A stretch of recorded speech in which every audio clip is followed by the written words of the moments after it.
અને ઓલો ઢોલી ઢોલ વગાડતો વગાડતો આગળ હાલતો જાય. વરરાજા સાહેબ નીકળ્યા. ક્યાં? તો કે જેના લગ્ન હોય વરરાજો એકલો એકલો બેઠો હોય, કાનમાં હેડફોન નાખીને ગીતો સાંભળતો.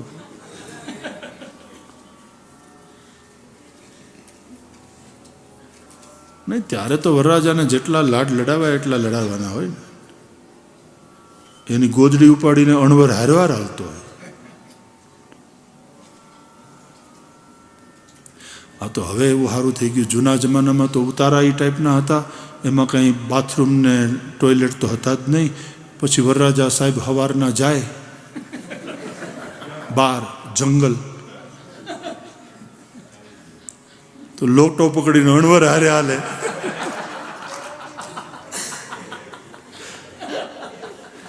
ત્યાં સુધી તો બરાબર, પણ પછી ઓલા ઢોલીને શરણાયારા ગયા હોય ને, એને કહેવાનું, એને સૂચના જ હોય કે જ્યાં વરરાજા પધારે ત્યાં તમારે સાથે જવાનું.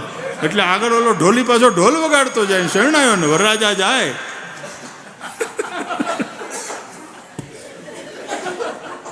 જય હો, आनंद करो. बाकी वालों को गुजराती समझ में आई?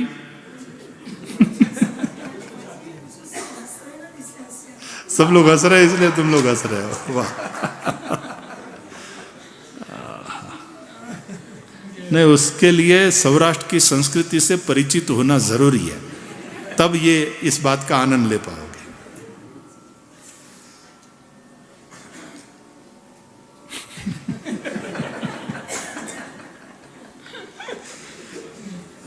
તમે આમ વિઝ્યુલાઇઝ કરો ને એ દ્રશ્ય, તો એ ચોણી ને અચકન ને માથે સાફો ને આમ તલવાર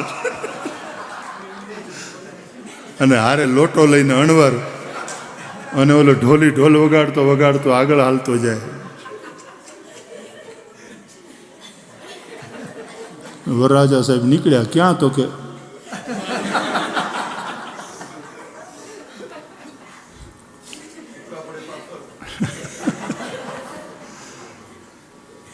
टॉयलेट जावा, પછી નદીએ નાવા. नदी में बाथरूम तो थे नहीं, तो नदी में नहाते थे.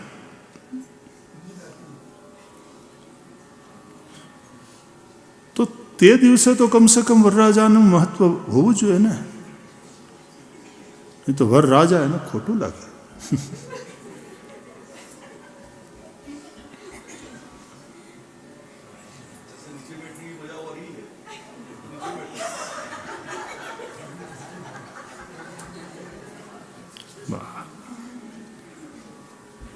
તમે તમારો આનંદ લ્યો. ઠીક.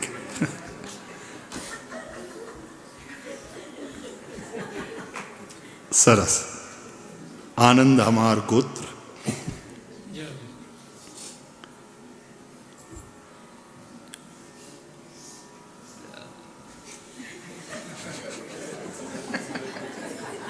મને ઓલો વરરાજો દેખાય છે.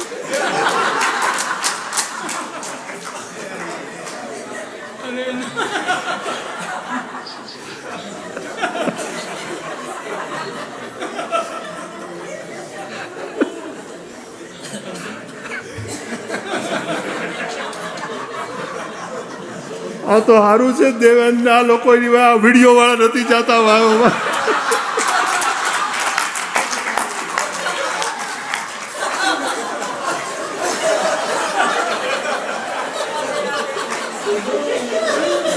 અને એના કરતા વધારે સારું એ છે કે લાઈવ નથી.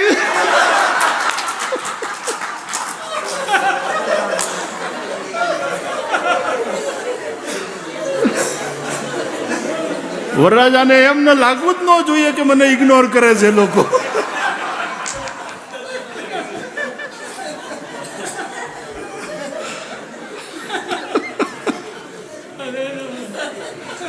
ધર્મેશ, તારે પરણવું છે?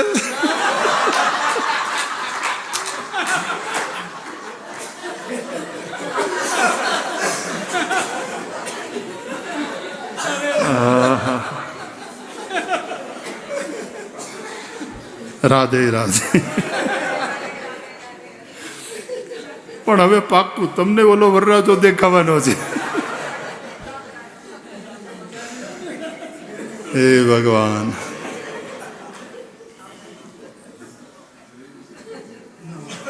एक बार गुजरात में किसी कथा में इस तरह से हंसवा ऊपर चढ़िया तो पौणो कलाक आल्यो.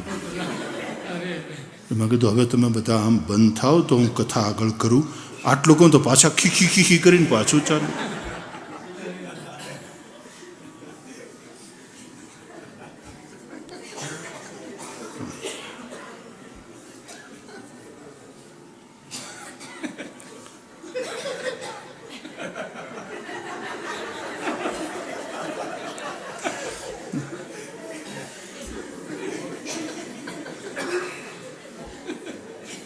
नहीं, हसी लो, हसी लो.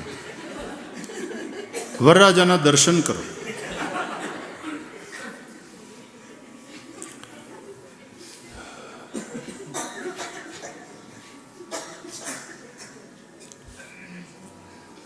तो फिर ये हिंदी वाले जो है वो गुजराती वालों की सहायता ले रहे हैं कि क्या क्या क्या मतलब.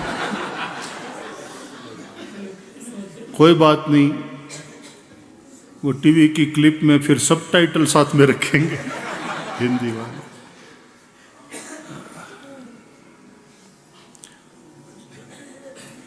वाह.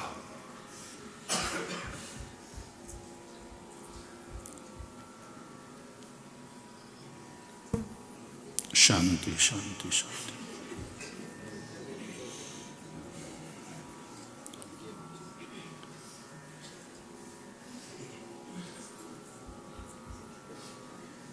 आ विज्युअल आपेलू अपना शाहबुद्दीन भाई राठौड़े है ना, एना वालामां छे.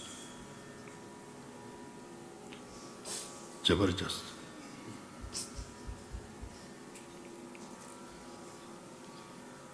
तो जिसके लिए इकट्ठे हुए हैं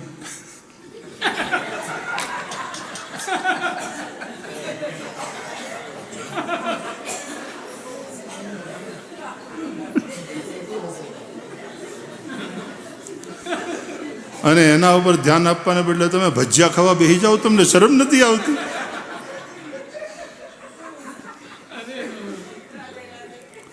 सबका ध्यान वरराजा पर ही होना चाहिए.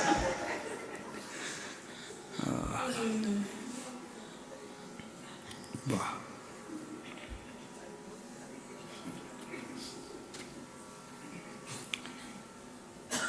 तो હવે આગળ વધીએ. वरराजा ने यार नहीं, એને छोड़ो, હવે उसका पीछा मत करो, એને નિરાશેનું કામ કરવા.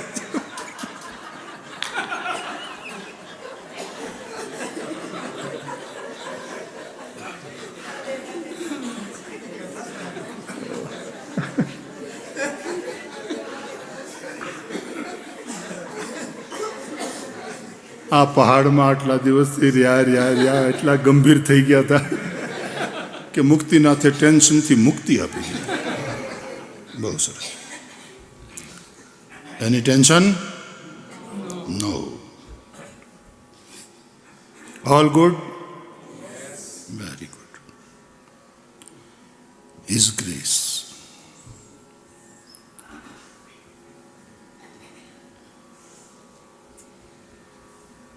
बहुत बढ़िया.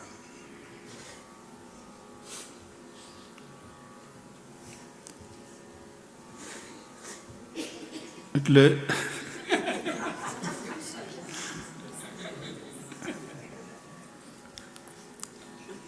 શ્રી કૃષ્ણ ભગવાન નીચે જોડીમાં સૂતા હતા. એમાં આવ્યો શક્ટાસુર. बालकृष्ण प्रभु जाग गए, लेकिन किसी का भी ध्यान उस तरफ नहीं था. सब लोग अपने उत्सव में, अपनी मस्ती में थे. तो भगवान रोने लगे. रोते रोते भगवान ने हाथ पैर, जैसे बालक जब जागता है तो हाथ पैर उसके तुरंत हाथ पैर मारने लगता है बच्चा. एक लात ऐसी लग गई शकट को कि शकट टूट गया। देखो ये भगवान की कठोर कृपा है।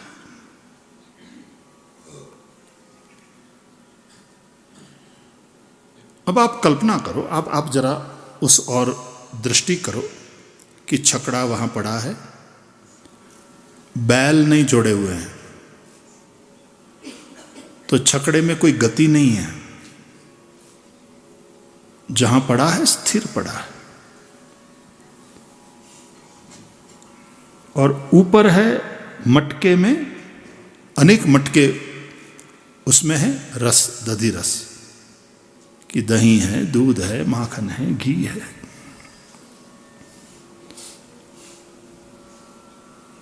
अब आचार्यों ने समझाया कि ये संसार ही हमारा शकट है, हमारा संसार, हमारी गड्डी। वो ट्रक वाले लिखते हैं पीछे, टिनु मिनु दी गड्डी।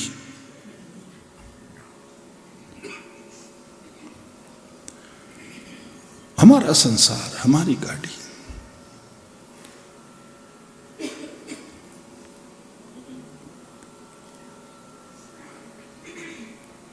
गाड़ी तब चलेगी जब बैल जोड़े हुए हो।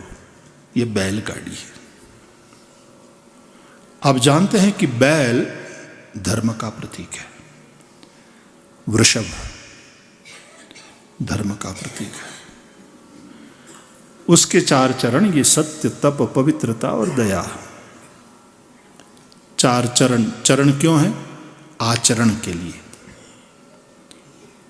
तब धर्म चलेगा। लेकिन 2 बैल क्यों?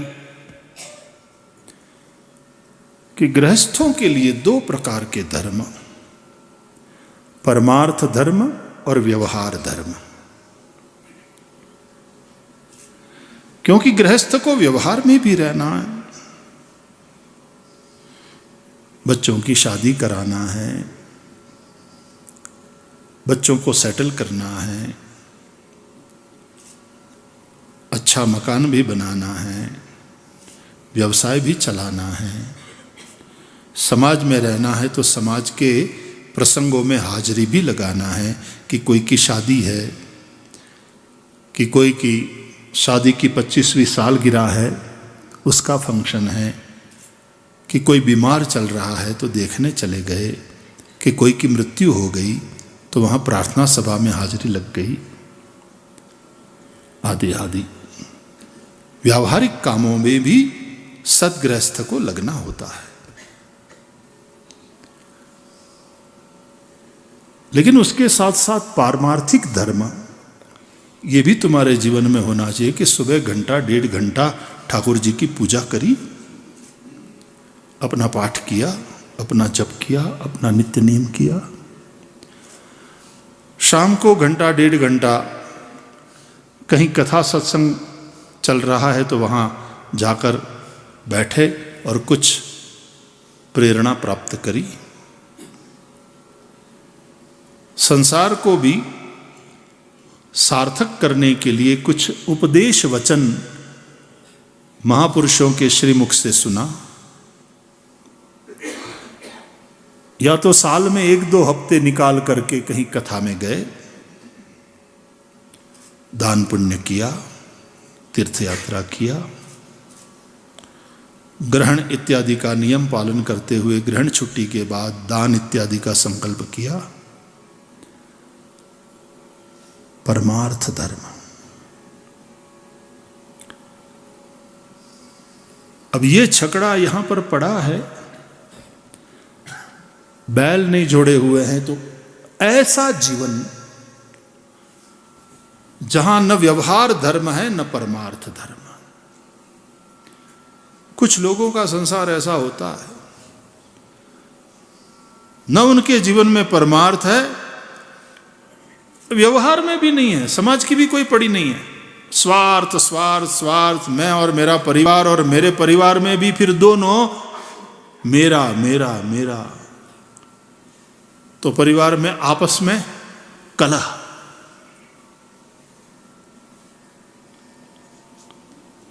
क्योंकि हम प्रभु केंद्री नहीं है, स्व केंद्री बनते जा रहे हैं, देहाभिमान से भरे हुए हैं। कंस का साम्राज्य है जीवन में, और उसके चलते फिर अनेक प्रकार की आसुरी वृत्ति। तो जब धर्म ही नहीं है जीवन में, तो गाड़ी को गति कैसे मिलेगी? तो गतिशीलता खो गई है, जिंदगी की गतिशीलता खो गई। ऊपर रस है, यानी भोग प्रधान जीवन, खाओ पियो मजा करो, it drink and B Mary.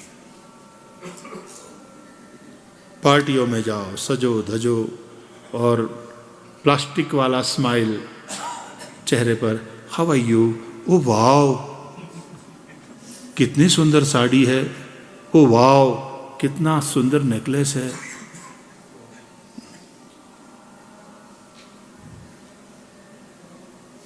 केवल अभिनय नाटक, और फिर जैसे ही वो चली जाए तो फिर आपस में इमिटेशन, लैब ग्राउंड डायमंड मिलते हैं आजकल।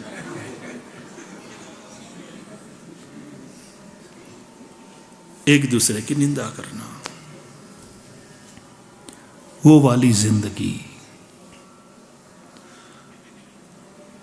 अब ऐसे जीवन में भी मां यशोदा की करुणा देखो कि आकर के प्रभु का प्रवेश करा के गई। वहां नीचे जोली बांध करके बालकृष्ण प्रभु को वहां सुला कर गई। ऐसे भोगवादी जीवन में ये गृहस्थाश्रम की गाड़ी, बैल होने चाहिए, हाँकने वाला यदि हरि हो तो क्या कहना। हरि मारू गाडू क्या ले जाए काई न जानो। ये 6 भजन શું કહે છે એમાં આગળ?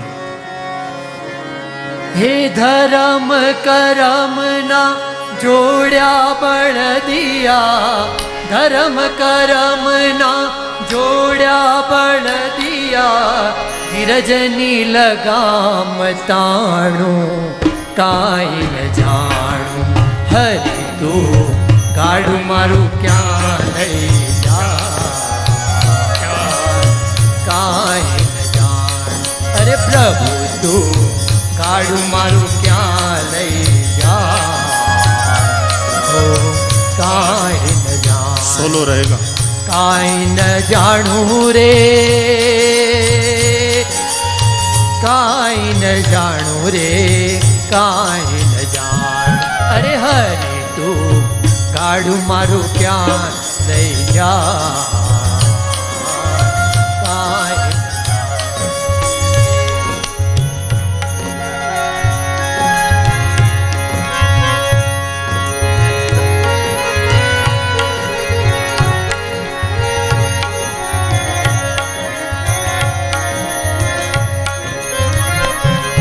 हे सुख ने दुख ना पैड़ा ऊपर गाड़ू हाल्यू जाय।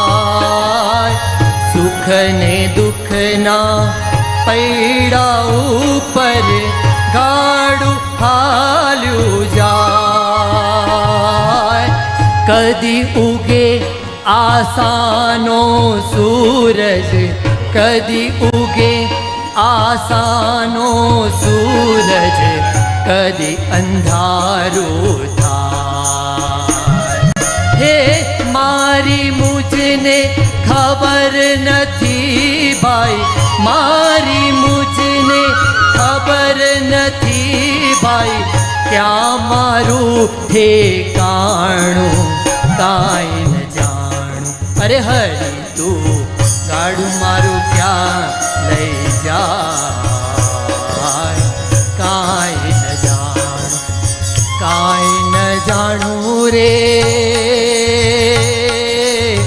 काई न जाणू रे, કાંઈ ન જાણું. અરે હરે તું ગાડું મારું ક્યાં લઈ જા, કાંઈ ન જાણું.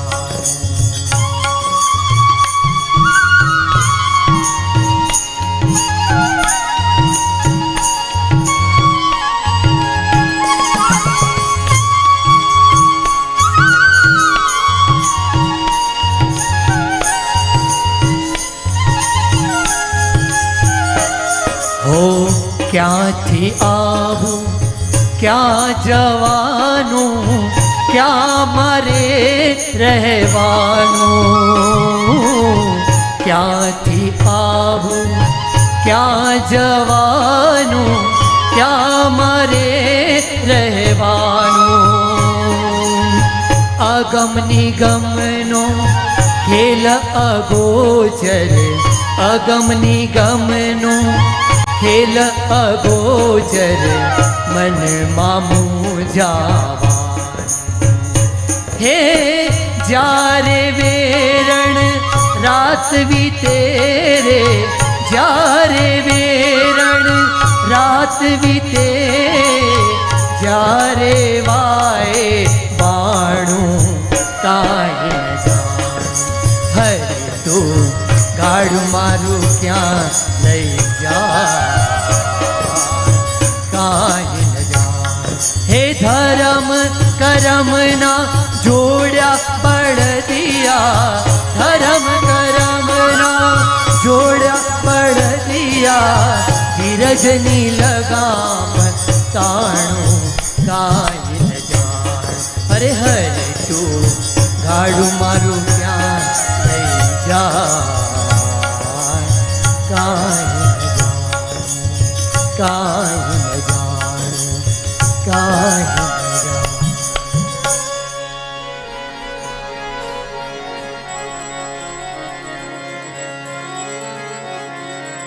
ભોગોની પ્રધાનતા છે જે જીવનમાં, અને જ્યાં સુધી अविद्यारूप पूतना होगी जीवन में रहेगी तब तक भोगों की प्रधानता रहने वाली, मटेरियलिस्टिक लाइफ। और ऐसे जीवन में भी भगवान का प्रवेश, ये पुष्टि है, इसी को कृपा कहते हैं। जैसे उस भाई पर एक घटना कैसे, ये पुष्टि है, वरना कथा में जाना और फिर उसी दिन क्लिक हो जाए बात,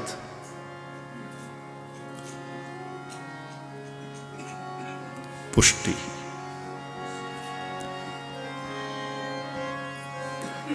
भगवान ने लात मारी, टूट गया शकट, फूट गए मटके, डुल गए रस।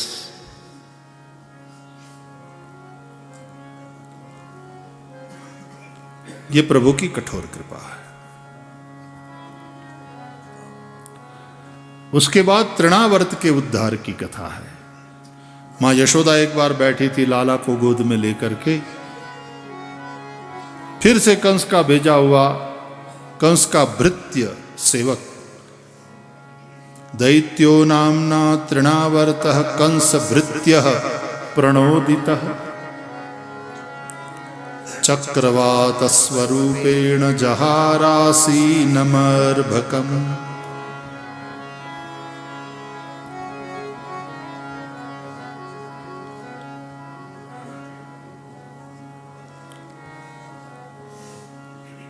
तृणावर्त चक्रवात का रूप लेकर के आया, बवंडर। ऐसी आंधी चली, मुहूर्तम अभवत गोष्ठम रजसा तमसावृतम। एक ही मुहूर्त में ऐसी आंधी चली, धूल धूल धूल धूल, बगल वाले आदमी का चेहरा न दिखाई दे। सूर्य नारायण ढक गए, अंधकार छा गया। गोकुलम, गो इंद्रियां, कुल समूह, इंद्रियों का समूह, यह स्थूल शरीर। तृणावर्त के चलते एक मुहूर्त में रजसा रजोगुण से, तमसा तमोगुण से आवृत्त हो गया। रजोगुण, सतोगुण, तमोगुण, तीनों का खेल चलता रहता है। लेकिन सत्व का सूरज, सत्व गुण का सूरज ढक जाए, अंधकार छा जाए, रजोगुण और तमोगुण का आधिक्य हो जाए, वैसे रज धूल, तम अंधकार, लेकिन दूसरे अर्थ में रज रजोगुण, तम तमोगुण। तो रजोगुण के आधिक्य से चंचलता आ जाती है मनुष्य के जीवन में, काम, क्रोध, लोभ जीवन में बहुत बढ़ता है। काम एष क्रोध एष रजोगुण समुद्भव, वही पाप कराते हैं। महाशनो महापापमा विद्धेन मिह वैरिणम, भगवान कहते हैं ना, अथ केन प्रयुक्तो यम पापम चरति पुरुषा। गीता में पूछते हैं भगवान कि किसके द्वारा प्रेरित होकर के मनुष्य पाप करता है। कभी कभी तो नहीं करना चाहता, फिर भी कोई जबरदस्ती करा रहे हैं। कौन है वे? तो भगवान कहते हैं रजोगुण, काम एष क्रोध एष, वो है काम, क्रोध, लोभ इत्यादि। कहां से आते हैं वो? रजोगुण समुद्भव, रजोगुण से उत्पन्न होते हैं। और रजोगुण के हम हमारे शरीर में है ही है। तीनों गुण, प्रकृति, उसी से तो हमारा शरीर बना है ना। लेकिन जब रजोगुण का आधिक्य हो जाता है, रजोगुण का प्रभाव बढ़ जाता है, तो एक तो चंचलता बढ़ती है, काम, क्रोध, लोभ का आवेग, और उसके चलते आदमी गलत काम करता है। और तमोगुण के आधिक्य से क्या होता है? बोले जड़ता, निद्रा, प्रमाद, आलस्य, ये सब तमोगुण के काम है।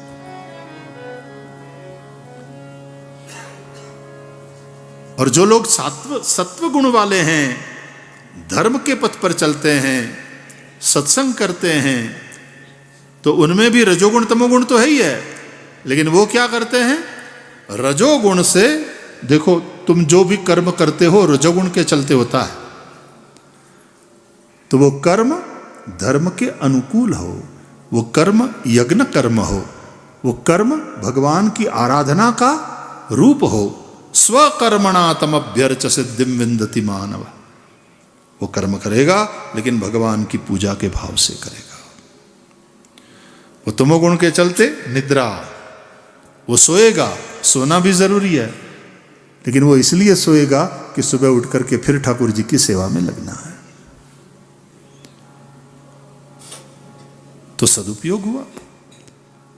लेकिन जो सेवक है, रजोगुण तमोगुण, वो स्वामी बन जाए, वो हावी हो जाए, तुम उसके गुलाम बन जाओ, तो गड़बड़ होता है। चक्रवात का रूप बना करके वो तृणावर्त आया। माँ यशोदा कन्हैया को दूध पिलाकर और फिर एक गुदड़ी पर बिठाकर और उसको खिलौने दे करके कि लाला तुम खेलो, मैं थोड़ा काम निपटा लूं। मैया चली गई काम के लिए, कन्हैया खेलते रहे। तब ये चक्रवात का रूप लेकर के टोर्नेडो आया और श्री कृष्ण जहां खेल रहे थे उठाकर ले चला,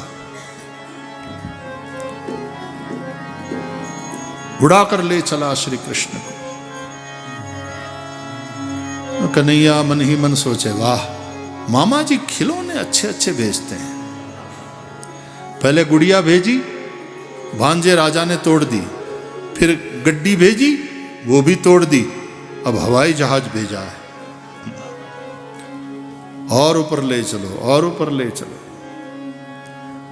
अब तृणावर्त ने सोचा कि मैं इस बालक को ले जा करके कंस को सौंप दूं, कंस अपने हाथों इसको मार डालेगा और मुझे इनाम मिलेगा। भगवान ने कहा, देख भैया, जब तक हम 11 साल के नहीं हो जाते व्रज को छोड़कर कहीं जाएंगे नहीं। 5 नियमों का पालन किया है प्रभु ने जब तक ब्रज में थे। तो ब्रज लीला में 5 नियमों का पालन है। एक तो 11 साल तक ब्रज छोड़कर कहीं जाना नहीं। दूसरे, सिले हुए वस्त्र पहनना नहीं। तीसरे, पांव में जूते रखना नहीं। नंगे पांव विचरण किया इसलिए तो भगवान की रज का वहां महत्व है, ब्रज रज, क्योंकि भगवान के नंगे चरण का सीधा संस्पर्श वहां की भूमि को है। चौथे, बाल कटवाना नहीं, तो काली लंबी जुल्फें।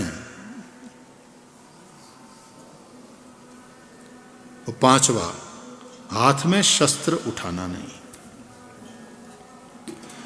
कि तलवार उठाया हो, कि गदा उठाया हो, कि धनुष बाण उठाया हो। रामलला तो बचपन से ही धनुष बाण से ही खेलते थे, लेकिन श्री कृष्ण जब तक ब्रज में हैं हाथ में शस्त्र नहीं उठाया। तो वहां तो उसकी ये जो गजब की मूर्ति है वही शस्त्र है, देखने मात्र से घायल कर देती है। वहां तो उसकी जो बांसुरी है वही शस्त्र है, घायल कर देती है, मन को पकड़ लेती है, तो फिर कोई छूट नहीं सकता। वहां तो उसकी जो वाणी है वही घायल कर देती है। इसलिए तो गोपियां कहती है ना, मधुरया गिरा वल्गु वाक्यया बुध मनोज्ञया पुष्करे क्षणम। मधुराधिपते रखिलम मधुरम, तो वचनम मधुरम। और कोई शस्त्र नहीं उठाया। इन 5 नियमों का पालन किया है प्रभु ने व्रजलीला में। तो अभी तो मथुरा नहीं जाएंगे, आएंगे मामा जी से मिलने आएंगे, लेकिन अभी नहीं। वो कहां सुनने वाला था, उसको तो इनाम चाहिए था अपने स्वामी महाराज कंस से।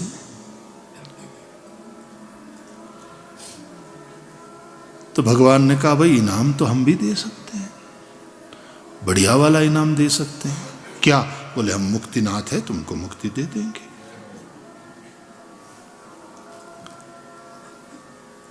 अचानक से भगवान ने अपना वजन बढ़ाया, इतने भारी हो गए, अचानक हल्के हो जाना, अतिशय भारी हो जाना, अति विराट बन जाना, अति सूक्ष्म, अणो रणीयान महतो महीयान। ये प्रभु सूक्ष्म से भी सूक्ष्म और महान से भी महान, विराट।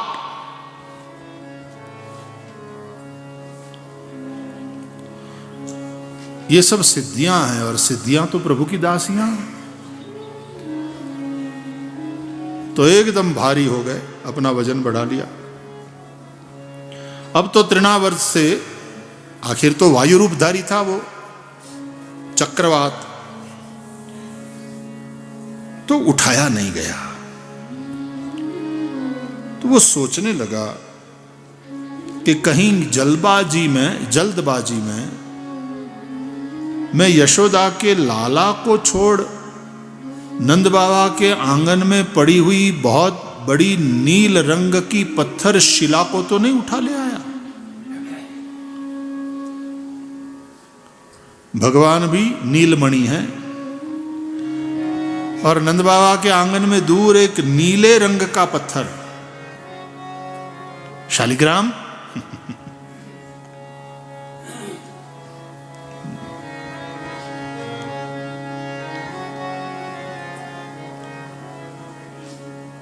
बहुत बड़ी नीले रंग की पत्थर शिला, उसको तो उठाकर नहीं ले आया।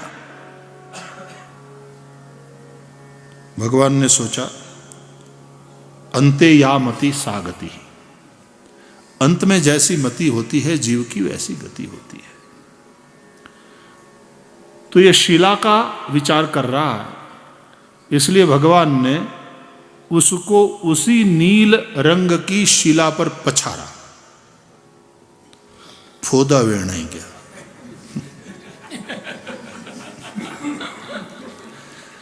ये काठियावाड़ी शब्द प्रयोग है।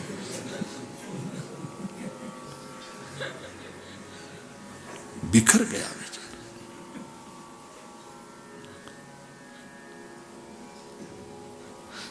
मुक्त हो गया। भगवान ने तृणावर्त का उद्धार किया। इसका तात्पर्य है गोकुल में इंद्रियों में जो रजोगुण और तमोगुण का आधिक्य था उससे मुक्त किया प्रभु ने इंद्रियों को, मन को। अब सत्वगुणी भक्ति, सत्वगुणी वृत्ति बढ़े।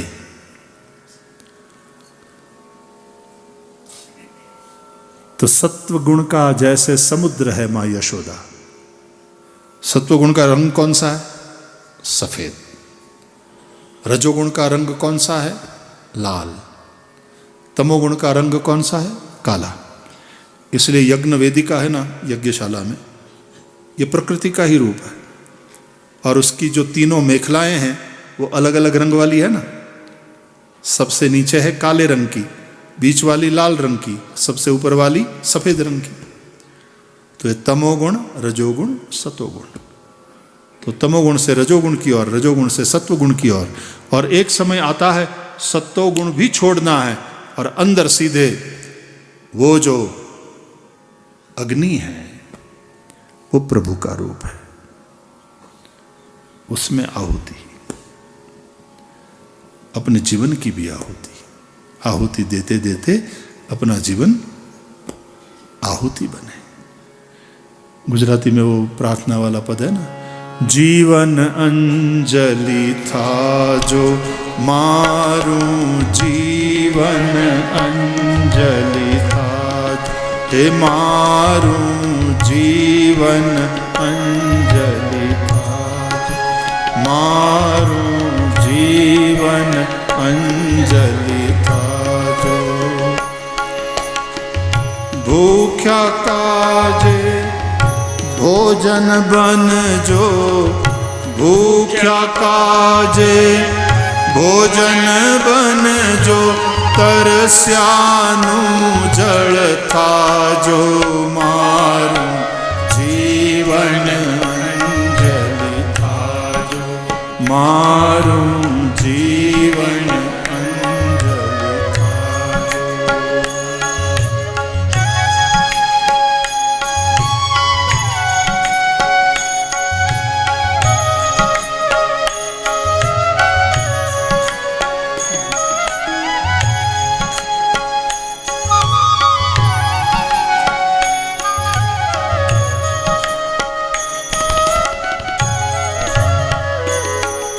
सतनी कांटाळे केड़ी पर, सतनी कांटाळी केड़ी पर, पुष्प बनी पथरा जो।